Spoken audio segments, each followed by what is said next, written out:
Tu vois, là, on est presque au mois de mars et je vais te montrer une mine, un endroit qui va s'avérer particulièrement dangereux quand tu vas te promener avec tes chiens, quand tu seras d'ici un petit mois ou deux.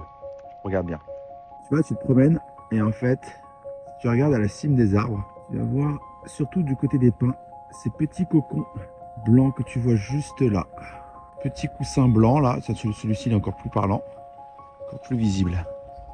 Et ça, c'est un nid de chenilles processionnaires.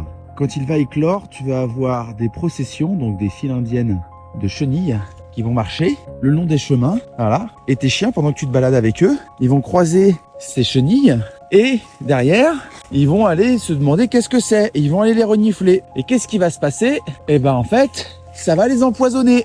Voilà. Quand tu fais tes circuits de promenade en cette période-là, profite du temps justement que tu peux avoir le nez en l'air. Dès que tu croises des pins, tu regardes et si tu vois des trucs comme ça, c'est que plus tard, quand tu vas venir te promener, eh ben, à tous les coups, ta zone va être infestée de chenilles processionnaires et c'est vraiment pas cool. Et autre chose très importante, il faut que tu regardes aussi le sol.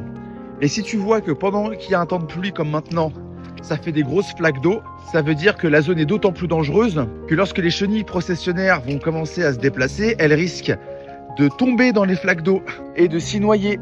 Et si tu es en promenade et qu'il a fait un petit peu chaud et que tes chiens ont soif, ils vont boire là-dedans. Résultat des courses, intoxication qui peut aller jusqu'à la mort. Au meilleur des cas, en fait, tu te retrouves avec 50% de la langue en moins. Et je te parle du meilleur des cas. Et puis au pire des cas, c'est le requiem, quoi. Donc là, ça voudra dire que dans un mois ou deux, pour nous, toute cette zone-là, on n'ira pas. Parce que trop dangereuse. La balance bénéfice-risque n'est absolument pas intéressante.